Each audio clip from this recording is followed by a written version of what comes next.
বিষয়টা এবার সত্যি সিরিয়াস। একদিকে সোলোসিকাওয়ার শয়তানি আর একদিকে ওবা ফেমির ভয়ঙ্কর হুমকি। এবার দেখার বিষয় হলো এগুলোর জবাব কি করে দিবে ওটিসি। বাহ, বেশ মিলছে তো ইন্ট্রোটা।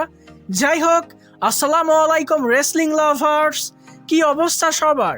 শেষ হয়েছে আরও একটি মানডে নাইট রয়ের শো, আর এই ভিডিওতে আজকে হওয়া মানডে নাইট রয়ের সম্পূর্ণ রিভিউ করব। ভিডিও ভালো লাগলে ভিডিওতে লাইক দিবেন, চ্যানেলে নতুন হয়ে থাকলে চ্যানেলটি সাবস্ক্রাইব করে দিবেন। ওয়েল, আজকের মানডে নাইট রয়ের শোটা অফিসিয়ালি কিক অফ করে দ্য রুলার ওবা ফেমি। বরাবরের মতোই ওবা আজকেও ফ্যান্সদের কাছ থেকে অনেক ভালো রিয়াকশন পেয়েছে। ওবা রিং এর মধ্যে আসে এবং বলে, অলরাইট, আমি বুঝতে পেরেছি তোমাদের ইয়ে ভরা কারেন্ট, তোমরা সারা রাত ধরেই আমার নামে চ্যান্ট করতে পারো। এরপরে ওবা নিজের কথা মূলত এরকম করে স্টার্ট করে। ওবা বলে যে ডেস্টিনি, ভাগ্যই আজকে আমাকে ডাব্লিউডাব্লিউ কোম্পানিতে নিয়ে এসেছে এবং এই ডেস্টিনি, এই ভাগ্যের জন্যই আমি আত্মবিশ্বাসের সাথে বিস্ট ব্রক লেসনারকে হারিয়েছি। এই ভাগ্যের জন্যই আমি কিং অফ দ্য রিং টুর্নামেন্টের ফাইনাল পর্যন্ত পৌঁছেছি। আর এই ভাগ্যের সাথে আমার অনেক ভালো সম্পর্ক, আমরা দুজন হলাম বেস্ট ফ্রেন্ড। ছোটবেলায় একসাথে বসে কত বিড়ি খেয়েছি। ওহো, আমি একটু বে লাইনে চলে গেছিলাম। যাই হোক, ওবা মূলত এটাই বলতে চেয়েছে যে ভাগ্যের সাথে ওবার অনেক ভালো সম্পর্ক, ভাগ্যের জন্য সে সবকিছু করেছে আত্মবিশ্বাসের সাথে। আর এখন সে 2026 সালের কিং অফ দ্য রিং টুর্নামেন্টের উইনার হবে। যখন সে 2026 সালে কিং অফ দ্য রিং টুর্নামেন্টের উইনার হবে, তখন তার কাছে একটা ওয়ার্ল্ড চ্যাম্পিয়নশিপ অপরচুনিটি আসবে। তবে তার কাছে অপশন থাকবে দুইটা। সে কি আনডিসপিউটেড চ্যাম্পিয়নশিপের দিকে যাবে? যখন সে আনডিসপিউটেড চ্যাম্পিয়নশিপের নাম নেয়, তখন ফ্যান্সদের রিয়াকশন ছিল একেবারে ঝিমানো মুরগির মতো। অবভিয়াসলি আনডিসপিউটেড চ্যাম্পিয়নশিপটা কিন্তু এখন ঝিমানো হয়ে গেছে, কারণ এই চ্যাম্পিয়নশিপটা এখন যার কাছে আছে সে নিজেই কিন্তু ঝিমানো মুরগি।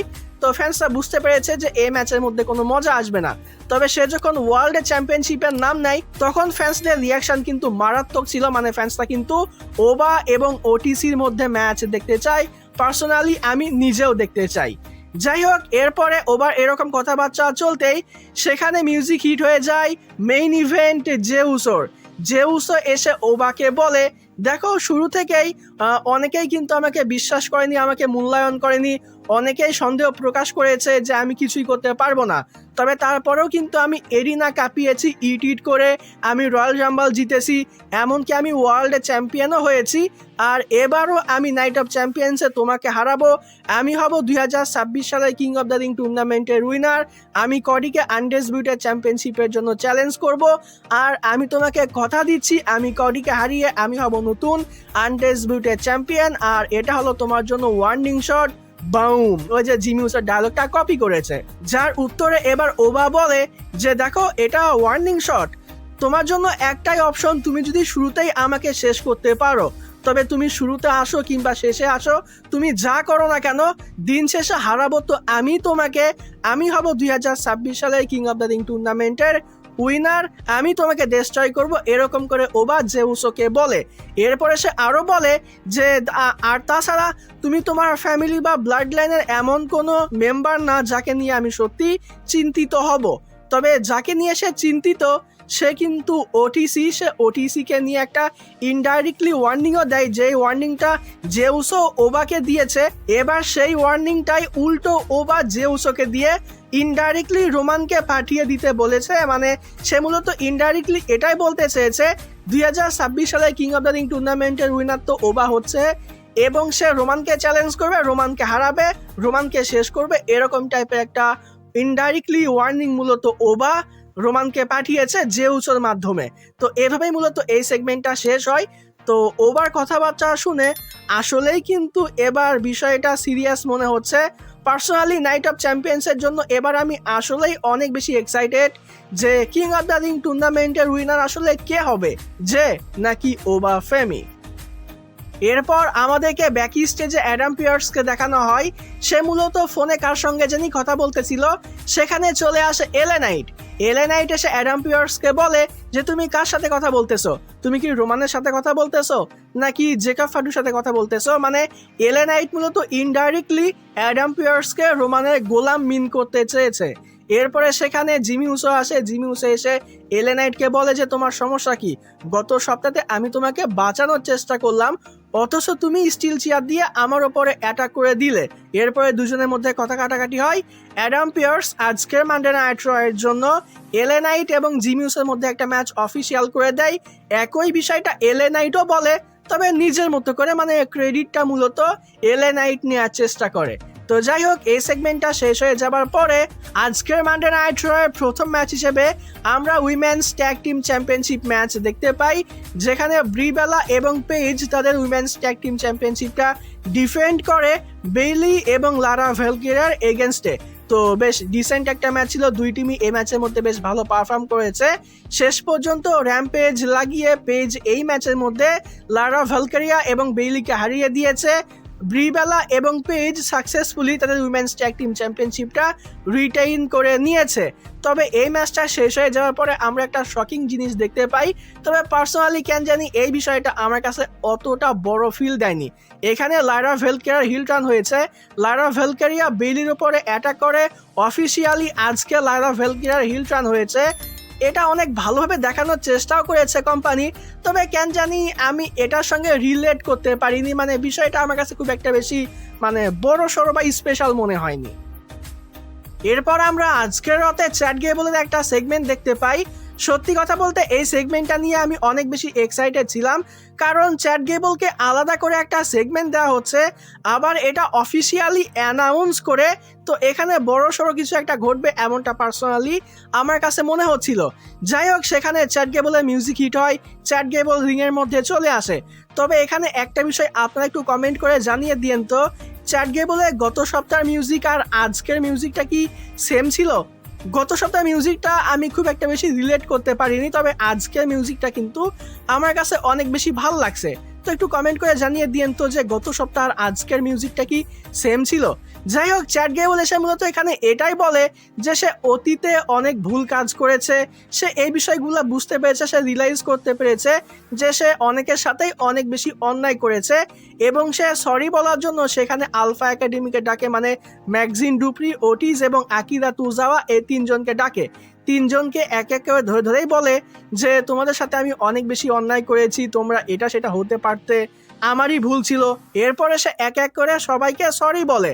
ওটিসের সাথে সে হাত মেলানোর চেষ্টা করে, ওটিসও একটু ইমোশনাল ভাব নিয়ে সেও হাত মেলাতে যায়, তবে মাঝখানে চলে আসে ম্যাগজিন ডুপ্রি এসে বলে যে তুমি আমাদের সাথে অনেক অন্যায় করেছো, আমরা তোমাকে সাপোর্ট করেছি এটা সেটা, তবে দিন শেষে তুমি আমাদের সাথে বিট্রে করেছো, তাই তোমাকে দ্বিতীয় কোনো সুযোগ দেওয়া যাবে না, তুমি একাই থাকো।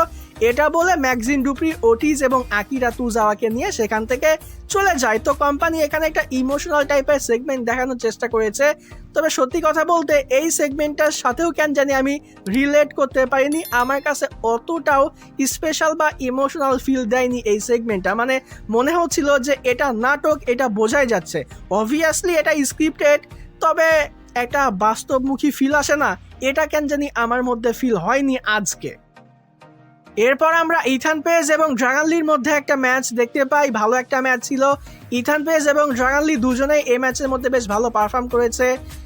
ড্রাগন লি চেষ্টা করেছে এই ম্যাচের মধ্যে ইথান পেজকে হারানোর জন্য, তার কাছ থেকে আমরা টর্নেডো ডিডি, অপারেশন ড্রাগন, এমনকি সে যখন স্টাইলস ক্ল্যাশ লাগানোর চেষ্টা করে সেই সময় কিন্তু একটা আনএক্সপেক্টেড লো ব্লো আমরা দেখতে পাই, হাত দিয়ে নয় মাথা দিয়েছিল।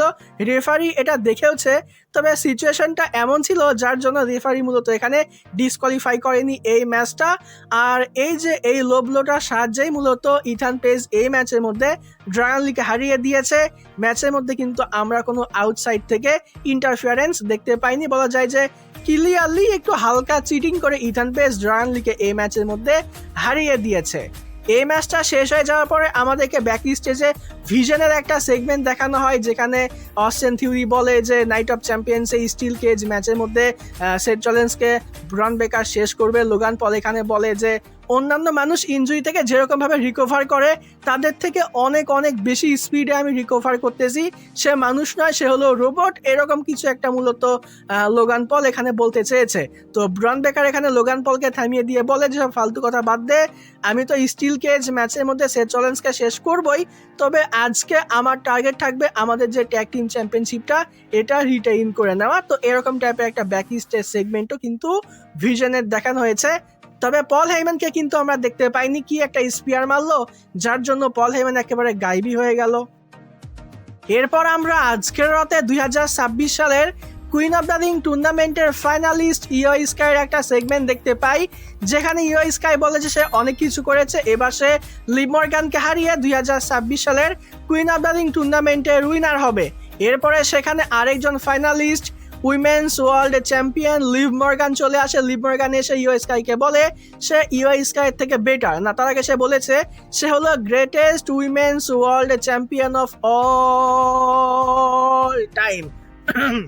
ভাই রে ভাই, তো এখানে লিভ মর্গান মূলত ইও স্কাইকে বলে যে আমি তোমার থেকে বেটার সুপারস্টার, বেটার রেসলার, আমি তোমার থেকে অনেক অনেক বেশি ট্যালেন্টেড, তাই আমি তোমাকে হারাবো এবং আমি হব 2026 সালের কুইন অফ দ্য রিং টুর্নামেন্টের উইনার। একদিকে আমি ওয়ার্ল্ডের চ্যাম্পিয়ন আর একদিকে আমি কুইন অফ দ্য রিং টুর্নামেন্টের উইনার, এরকম করে লিভ মর্গান বলে। এরপরে সে একটু চিটিং করে ইও স্কাইয়ের ওপরে অ্যাটাক করে, তবে ইও স্কাই ফাইট ব্যাক করে এবং সেই উল্টো লিভ মর্গানের উপরে অ্যাটাক করে দেয়, যার জন্য লিভ মর্গান মার খেয়ে রিং থেকে পড়ে থাকে। সে একটু ভয়ই পেয়ে যায় যে ভাই কি এটা, ইও স্কাই যদি সত্যি আমাকে হারিয়ে দেয়। তো এরকম টাইপের একটা সেগমেন্টও আমাদেরকে দেখানো হয়েছে। এরপর আমাদেরকে ব্যাক স্টেজে ব্লাড লাইনের একটা সেগমেন্ট দেখানো হয় জে উসো, জিমি উসো এবং জেকা ফাটুর মধ্যে। তো জেকা ফাটুকে দেখে এখানে উসোস বলে যে তুমি কেন গত সপ্তাহে এলে নাইটের ওপরে অ্যাটাক করলে, তুমি কেন স্ম্যাকডাউনে যাচ্ছ সোলো সিকাওয়ার সঙ্গে কথা বলতেছো। তো এখানে জেকা ফাটু বলে যে ভাই তোদের সাথে কথা বলার আমার তো টাইম নাই, আমি যা কিছু করতেছি ওটিসির অর্ডারে করতেছি, মানে এখানে জেকা ফাটু উসোসকে তেমন একটা পাত্তা দেয় না, এরকম টাইপের একটা সেগমেন্ট আমাদেরকে দেখানো হয়েছে। এরপর আমাদেরকে আরও একটা সেগমেন্ট দেখানো হয়েছে ডেন হাউজেনের, যেখানে ডমিনিক মিস্টিরিও এবং জেডি ম্যাকডোনাল্ড মূলত গিয়ে যে টাকাগুলো আগে দিয়েছিল ওই টাকাগুলো ডেন হাউজেনের থেকে ফেরত নেওয়ার চেষ্টা করে। তবে ডেন হাউজেন এখানে জেডি ম্যাকডোনাল্ডকে কার্ডস করে দেয়, যার জন্য জেডি ম্যাকডোনাল্ড সেখানে কারেন্ট শক খেয়ে যায়। তো এরকম টাইপের ফানি সেগমেন্ট আমাদেরকে দেখানো হয়েছে। এরপর আমরা এলে নাইট এবং জিমি উসোর মধ্যে একটা ম্যাচ দেখতে পাই, যে ম্যাচটা আজকের রয়ের শুরুর দিকে অফিসিয়াল হয়েছিল। তো এলে নাইট এবং জিমি উসো দুজনেই এই ম্যাচের মধ্যে অনেক ভালো পারফর্ম করে, বিশেষ করে জিমি উসোকে কিন্তু এই ম্যাচের মধ্যে স্ট্রং বুকিং দেওয়া হয়েছে। নর্মালি সে যেরকম ম্যাচের মধ্যে পারফর্ম করে তার থেকে ভালো পারফর্ম করেছে আজকে এই ম্যাচের মধ্যে। শেষের দিকে মনে হচ্ছিল যে সে হয়তোবা এলে নাইটকে এই ম্যাচের মধ্যে হারিয়ে দিবে, তবে সেই সময় সেখানে চলে আসে সোলো সিকাওয়া, আর সোলো সিকাওয়া এসে জিমি উসোকে একটা স্পাইক করে দেয়, আর এটারই অ্যাডভান্টেজ নিয়ে এলে নাইট বিএফটি লাগিয়ে জিমি উসোকে এই ম্যাচের মধ্যে হারিয়ে দিয়েছে। নর্মালি এলে নাইট তো এতদিন পর্যন্ত বলেছে এমএফটির জন্য, ব্লাড লাইনের জন্য সে ম্যাচগুলো হেরেছে, তবে আগামী সপ্তাহে সে কি বলবে যে এবার এমএফটির জন্য, ব্লাড লাইনের জন্য আমি ম্যাচ জিতেছি। দেখা যাক এলে নাইট এমনটা বলে কিনা, আর তাকে সাহায্য করার জন্য সে আবার অ্যাডাম পিয়ার্সের কাছে গিয়ে কোনো কমপ্লেন করে কিনা। সত্যি আমি এটা দেখার জন্য আগামী রাতে অনেক অনেক বেশি এক্সাইটেড থাকবো। এরপর আমাদেরকে ব্যাকি স্টেজে জাজমেন্টের একটা সেগমেন্ট দেখানো হয়। একটু আগে ইও স্কাইয়ের কাছে লিভ মর্গান যে মার খেলো ওটাই শেষে মূলত রাকেল রড্রিগেজকে বলে, সে বলে যে ইও স্কাই কোনো একটা ব্যবস্থা করতে হবে, আমি কি কুইন অফ দ্য রিং টুর্নামেন্টের উইনার হতে চাই, আমি ডাবল চ্যাম্পিয়ন হব। রাকেল রড্রিগেজ তুমি সোলুকাকে হারাবে এবং তুমি হবে নতুন উইমেন্স ইন্টারকন্টিনেন্টাল চ্যাম্পিয়ন। তো সবারই কোনো না কোনো একটা ব্যবস্থা হচ্ছিল, শুধুমাত্র রক্সেন প্রেজের না। তো রক্সেন প্রেজ বলে যে আমার কি হবে, আমি তাইলে কি করব। তো এখানে লিভ মর্গান মূলত রক্সেন প্রেজের কথা কোনো অ্যান্সার না দিয়ে সে আস্তে করে জেডি ম্যাকডোনাল্ডকে মেডিকেলে নিয়ে যাওয়ার নাম করে সেখান থেকে কেটে পড়ে। তো এই সেগমেন্টটা হালকা করে আমার কাছে ফানি মনে হয়েছে, আমি এনজয় করেছি। তো ডমিনিক মিস্টেরিও, লিভ মর্গান এবং জেডি ম্যাকডোনাল্ড যখন সেখান থেকে যাচ্ছিল, যাবার পথে অ্যাডাম পিয়ার্স এবং চ্যাট গেবলের সাথে তাদের দেখা হয়ে যায়। ডমিনিক মিস্টেরিও চ্যাট গেবলকে বলে যে তুমি সবাইকে সরি বলতেছো, আমাকে বলতেছো না, অথচ তোমার আমাকেই তো সরি বলা উচিত, কারণ আমি হলাম কিং অফ দ্য লুচাডোর, এরকম করে মূলত ডমিনিক মিস্টেরিও বলে। তো এদের মধ্যে হালকা করে ঝামেলা হয়, যার জন্য পরবর্তী সময়ে চ্যাট গেবল মূলত ডমিনিক মিস্টেরিওকে বলে যে আমি তোমাকে তখনই সরি বলবো যখন তুমি আমাকে হারাতে পারবে। তবে ডমিনিক মিস্টেরিও এখানে জেডি ম্যাকডোনাকে দেখিয়ে দেয়, মানে আগামী মানডে নাইট রতে এবার আমরা জেডি ম্যাকডোনা এবং চ্যাট গেবলের মধ্যে ম্যাচ দেখতে পাবো। এই ম্যাচটা এই সেগমেন্টের মধ্যে অফিসিয়াল হয়ে যায়। এবার আসি আমরা মেইন ইভেন্টে। তো আজকের মানডে নাইট রয় মেইন ইভেন্টে আমরা ওয়ার্ল্ড ট্যাগ টিম চ্যাম্পিয়নশিপের জন্য স্ট্রিট প্রফিটস এবং ভিশনের মধ্যে একটা ম্যাচ দেখতে পাই। দুর্দান্ত একটা ম্যাচ ছিল, সবাই এই ম্যাচের মধ্যে অসাধারণ পারফর্ম করেছে, অনেক ভালো ভালো মুভস, অনেক ভালো ভালো সিকোয়েন্স এই ম্যাচের মধ্যে ছিল। ম্যাচের শেষের দিকে যখন মনে হচ্ছিল যে হয়তোবা স্ট্রিট প্রফিটস ভিশনকে এই ম্যাচের মধ্যে হারিয়ে দিবে, ঠিক সেই সময় লোগান পল এই ম্যাচের মধ্যে চিটিং করে, আর এটা আবার রেফারি দেখেও ফেলে, যার জন্য লোগান পলকে রিং সাইড থেকে ব্যান করে দেয়। পরবর্তী সময়ে লোগান পল আবারও আসে পেছন দিয়ে স্ট্রিট ভিশনকে এই ম্যাচের মধ্যে সাহায্য করার জন্য। সে একটা ব্রেজ ন্যাকেল নিয়ে আসে, তো এটা দিয়ে সে যখন চিটিং করার চেষ্টা করতেছিল সেই সময় সেখানে শকিংলি মিউজিক হিট হয়ে যায়। জো হেনরি ফাইনালি আজকের রতে জো হেনরি রিটার্ন হয়ে গেছে। তো জো হেনরি এখানে লোগান পলকে তাড়া করে অডিয়েন্সদের মধ্যে দিয়ে নিয়ে যায়। তবে লোগান পল যাবার সময় কিন্তু রিংয়ের মধ্যে সে ব্রেজ নেগেলটা ছেড়ে গিয়েছিল, এটা আবার অস্টিন থিওরি নিয়ে নেয়। ঠিক তখন আবার মিউজিক হিট হয়ে যায় সেথ রলিন্সের। তো ব্রন বেকার মনে করে যে সেথ রলিন্স হয়তো বা সামনে দিয়ে আসবে, এর জন্য সে সামনে অপেক্ষা করতেছিল। তবে পেছন থেকে সেথ রলিন্স এসে অস্টিন থিওরির কাছ থেকে সেই ব্রেজ নাইকেলটা নিয়ে অস্টিন থিওরিকে একটা নকআউট পাঞ্চ করে, আর এই বিষয়টা আবার ব্রন বেকার দেখে ফেলে। তো ব্রন বেকার যখন সেথ রলিন্সকে তাড়া করে অডিয়েন্সদের মধ্যে দিয়ে নিয়ে যায়, ততক্ষণে স্ট্রিট প্রফিটস এখানে অস্টিন থিওরিকে ফিনিশার লাগিয়ে তারা এই ম্যাচটা জিতে গিয়েছে। তারা হয়ে গেছে নতুন ট্যাগ টিম চ্যাম্পিয়ন, মানে ভিশন এখানে তাদের ট্যাগ টিম চ্যাম্পিয়নশিপটা হেরে গেছে। সেথ রলিন্সের সাহায্যে স্ট্রিট প্রফিটস কিন্তু এই ম্যাচের মধ্যে দ্য ভিশনকে হারিয়ে দিয়েছে এবং তারা হয়ে গেছে নতুন ট্যাগ টিম চ্যাম্পিয়ন। তো এই ম্যাচের মধ্যে দিয়েই মূলত আজকের র শেষ হয়েছে। ওভারঅল আজকের র আপনাদের কাছে কেমন লেগেছে অবশ্যই এই ভিডিওতে কমেন্টে জানিয়ে দিবেন। আর এই ভিডিও ভালো লাগলে ভিডিওতে লাইক দিবেন, চ্যানেলে নতুন হয়ে থাকলে চ্যানেলটি সাবস্ক্রাইব করে দিবেন। আজকের মতো এখানেই বিদায় নিচ্ছি। যাবার আগে একটি কথাই বলতে চাই, যদি রেসলিং ভালোবাসো তাহলে আমরা সবাই এক টিম।